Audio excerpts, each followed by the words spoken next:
लगातार हमारे राहुल गांधी जी को हमारे देश की जनता आए भरकर फैला रही है कि आदरणीय राहुल गांधी जी आने वाले समय में हमारे देश के प्रधानमंत्री बनेंगे। और मैं आपके माध्यम से उन भारतीय जनता पार्टियों के नेताओं से कहना चाहता हूं, अगर क्षमता है तो आओ राहुल गांधी का सामना करो, अगर है क्षमता तो आओ आप चुनाव में युद्ध करो। मैं आपसे निवेदन करना चाहता हूं, आप अपने चैनल के माध्यम से समूचे भारत में आवाज पहुंचाएं। हमारे देश के एक एक युवा के हृदय में आदरणीय राहुल गांधी जी बसते हैं। अंतिम सवाल मेरा आपसे ये रहेगा कि लगातार देखिए आपका ये जो पोस्टर लगा है, यहाँ पर महंगाई के मुद्दे की भी बात की गई है, लेकिन स्मृति ईरानी को महंगाई नजर नहीं आ रही है, निर्मला सीतारमण को महंगाई नजर नहीं आ रही है। मैं आपसे निवेदन करना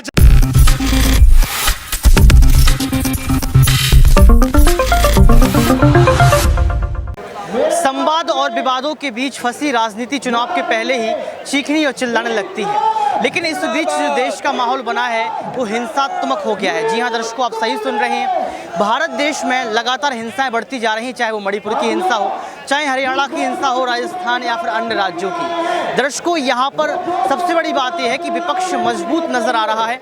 पूरे विपक्ष ने ठान लिया है कि चुनाव के पहले भाजपा पार्टी को आईना दिखाना पड़ेगा कि आपने 9 सालों में जो किया उसकी तस्वीर जग जाहिर है। यानी कि आपने भारत को हिंसक बना दिया, आपने भारत में बेटियों की बात तो की, लेकिन बेटियों के साथ जो हो रहा है वो भी आपने देखा।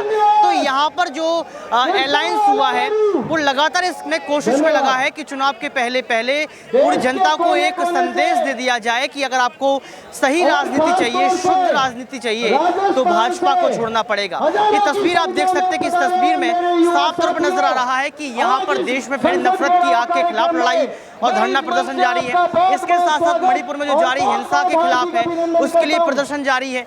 आम आदमी की कमर तोड़ती महंगाई के खिलाफ जो है यहाँ पर प्रोटेस्ट किया जा रहा है। ऐतिहासिक बेरोजगारी के खिलाफ यहाँ पर प्रोटेस्ट किया जा रहा है। ये तमाम मुद्दे हैं और ये देख सकते हैं कड़ी धूप है। धूप होने के बावजूद भी कांग्रेस पार्टी के समर्थकों में जो है जोरदार उत्साह देखने को मिल रहा है। सत्यमेव जयते की बात की जा रही है। अब जानने का प्रयास ये करेंगे कि आखिर मुद्दा क्या है, क्या चाहते हैं। क्या नाम है आपका? मेरा मुकेश जी, आप इतनी धूप में बैठे हैं, सबसे बड़ा सवाल मेरा आपसे ये है कि आपकी मांगे क्या है, क्या सरकार से आप मांगे कर रहे हैं? सबसे पहली बात तो मैं धूप में नहीं बैठा हूँ, क्योंकि आज की जो नफरत फैली हुई है उस नफरत को मैं मोहब्बत में बदलना चाहता हूँ, तो मेरे को धूप लगती नहीं है। सबसे पहले मेरा आपसे जो उत्तर है वो ये है। दूसरी बात है, जिसको भारत माँ से प्रेम है वो व्यक्ति जीवन भर देश की सेवा में समर्पित होगा, जो मैं समर्पित हो चुका हूँ, समर्पित हो चुका हूँ। कैसे आप भाजपा को चुनौती देंगे, क्योंकि भारतीय जनता पार्टी अभी भी आपकी जीत को स्वीकार नहीं कर रही? नहीं, वो तो हार गई। हिंदू हराएगा भाजपा को, किसी को हारने की जरूरत नहीं, हिंदू ही हराएगा। हिंदू बताएंगे कि जो मोहम्मदियन है वो हमारे मित्र है, हमारे दोस्त है, ये एक परिवार है, और हिंदू ही भाजपा को हराएगा इस चुनाव में।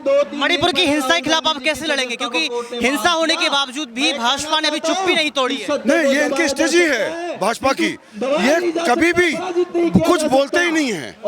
ये सिर्फ और सिर्फ राजनीति करने आए हैं, देश को लूटने आए हैं।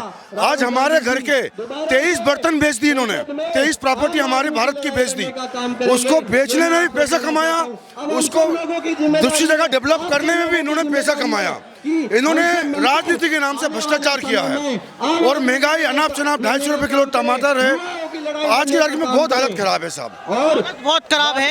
सवाल आपसे लेना चाहेंगे कि मणिपुर में लगातार हिंसा की वीडियो आपने देखे, भाजपा ने अभी तक चुप्पी नहीं तोड़ी है, इसको आप कैसे देखते हैं? कैसे आप लड़ेंगे, कैसे बेटियों और महिलाओं को बचाएंगे आप? बेटियों और महिलाओं को और हर वर्ग को प्रताड़ित करने का काम भारतीय जनता पार्टी ने किया, और आंदोलनों के दौरान और लोगों में जन जागरण अभियानों के दौरान कांग्रेस इनको बचाने का प्रयास करेगी। कांग्रेस पार्टी, ये अभी बड़ी जीत आपको मिली है, अलायंस अभी हुआ है, कहा जा रहा है कि भ्रष्टाचारियों का सम्मेलन है ये गठबंधन। अपनी अपनी सीटों पर बैठे। इंडिया कभी भ्रष्टाचारियों का सम्मेलन हो ही नहीं सकता। ये जिनकी सोच है उनकी सोच के अंदर भ्रष्टाचार दिखता है। प्रदेश अध्यक्ष भाजपा पार्टी को हरा पाएंगे इस बार आप? 100%। यहाँ पर 4 मुद्दे आपने लिखे हैं। महंगाई लगातार बढ़ती जा रही है, महंगाई के खिलाफ जो है धरना प्रदर्शन भी यहाँ पर किया जा रहा है, कैसे चुनौती देंगे? धरना प्रदर्शन को आगे जाने नहीं दिया जा रहा है, आम व्यक्ति की आवाज को दबाने और कुचलने का काम किया जा रहा है, लेकिन इनको वोट की चोट से जनता जवाब देगी। वोट की चोट से जनता जवाब देगी। यहाँ पर और लोगों से बात करने का प्रयास करेंगे कि आखिर क्या सोचते हैं, कैसे जो है यहाँ पर लगातार बात करते नजर आते हैं। मेरा सवाल आपसे ये रहेगा कि ये जो प्रोटेस्ट किया जा रहा है इसका कुछ हल निकलेगा? देखिए, जिस प्रकार भारतीय जनता पार्टी की दमनकारी सरकार पिछले कईयों वर्षों से पूरे भारत देश को लूटने का कार्य कर रही है, हमारी महिलाओं के साथ जो अत्याचार हो रहे हैं, आज उसके खिलाफ युवा कांग्रेस का एक एक शादी पूर्ण ताकत से संसद का घेराव करने के लिए यहाँ उपस्थित हुआ है। और भारत का युवा बता देना चाहता है कि हमारे भारत का युवा कहीं कमजोर नहीं है। हम मोदी सरकार की ईंट से ईंट बजाने के लिए तैयार हैं। मोदी सरकार तो कहती है बेटी बचाओ बेटी पढ़ाओ। आज बेटी बचाओ बेटी पढ़ाओ का नारा देने वाली सरकार मणिपुर में, हमारे देश में, हमारे मध्य प्रदेश में जब महिलाओं पे अत्याचार होते हैं, हमारे महिलाओं के साथ बलात्कार किया जाता है, उसमें भारतीय जनता पार्टी के नेता शामिल होते हैं, उन पर कोई कार्रवाई नहीं की जाती। तो ये उनका झूठा चाल चरित्र भारतीय जनता पार्टी का आपको सामने दिखाई देता है। आप एक युवा हैं और युवा होने के नाते आपके अंदर एक जोश देखने को मिल रहा है। राहुल गांधी को बड़ी जीत मिली है, कैसे देखते हैं अपने नेता को? निश्चित रूप से ये जीत समूचे भारत की जीत है, ये सर्वोच्च न्यायालय की जीत है। निश्चित रूप से हमारे देश के एक एक युवा के अंदर एक नई चेतना जागृत हुई है। जिस प्रकार भारतीय जनता पार्टी द्वारा हमारे नेता आदरणीय राहुल गांधी जी की सदस्यता को गैर कानूनी तरीके से रद्द करने का कार्य किया था, माननीय सर्वोच्च न्यायालय का हम धन्यवाद देना चाहते हैं। उसने हमारे युवाओं की ताकत को पहचाना और निश्चित रूप से हमारे पूरे भारत के हृदय के युवाओं के हृदय में राहुल गांधी बसते हैं। आप ये सुनिए कि राहुल गांधी अब जननायक बन चुके हैं, यानी कि अब ये कहा जा रहा है कि जनता उनको समर्थन कर रही है, लगातार जमीनी स्तर पर पहुंच रहे हैं। लेकिन भाजपा पार्टी कई सारे नेता आज भी उनको पप्पू कह के बोलते हैं, इसको आप कैसे देख रहे हैं? ये भारतीय जनता पार्टी की बौखलाहट है। ये भारतीय जनता पार्टी की बौखलाहट आपको देखने मिल रही है कि वो लगातार हमारे राहुल गांधी जी को, हमारे देश की जनता आए भरकर फैला रही है कि आदरणीय राहुल गांधी जी आने वाले समय में हमारे देश के प्रधानमंत्री बनेंगे। और मैं आप भारतीय जनता आपके माध्यम से उन भारतीय जनता पार्टियों के नेताओं से कहना चाहता हूं, अगर क्षमता है तो आओ राहुल गांधी का सामना करो, अगर है क्षमता तो आओ आप चुनाव में युद्ध करो। मैं आपसे निवेदन करना चाहता हूं, आप अपने चैनल के माध्यम से समूचे भारत में आवाज पहुंचाएं। हमारे देश के एक एक युवा के हृदय में आदरणीय राहुल गांधी जी बसते हैं। अंतिम सवाल मेरा आपसे ये रहेगा कि लगातार देखिए आपका ये जो पोस्टर लगा है, यहाँ पर महंगाई के मुद्दे की भी बात की गई है, लेकिन स्मृति ईरानी को महंगाई नजर नहीं आ रही है, निर्मला सीतारमण को महंगाई नजर नहीं आ रही है। मैं आपसे निवेदन करना चाहता हूं, ये कहते हुए मेरे अंदर कोई शर्म नहीं है। जिस प्रकार स्मृति ईरानी, इन लोगों को शर्म आनी चाहिए। कांग्रेस के शासनकाल में जब 450 रुपए में सिलेंडर मिलता था, तब ये सर्वे सिलेंडर लेकर संसद का घेराव करती थी। और आज आप देखिए वही गैस सिलेंडर मध्य प्रदेश में 1200 रुपए का मिल रहा है।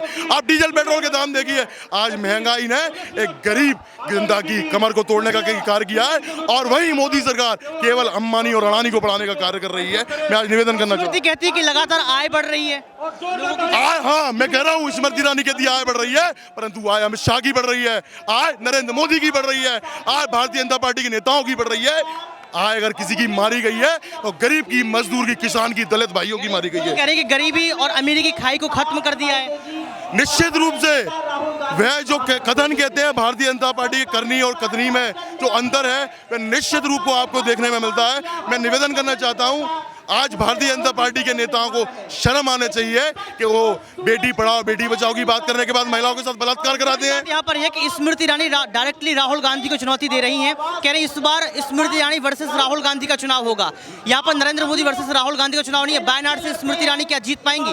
मैं आपसे निवेदन करना चाहता हूँ, बात स्मृति ईरानी की है तो भारतीय जनता पार्टी के किसी भी नेता में क्षमता नहीं है जो हमारे लाडले नेता आदरणीय राहुल गांधी जी से मुकाबला कर सके।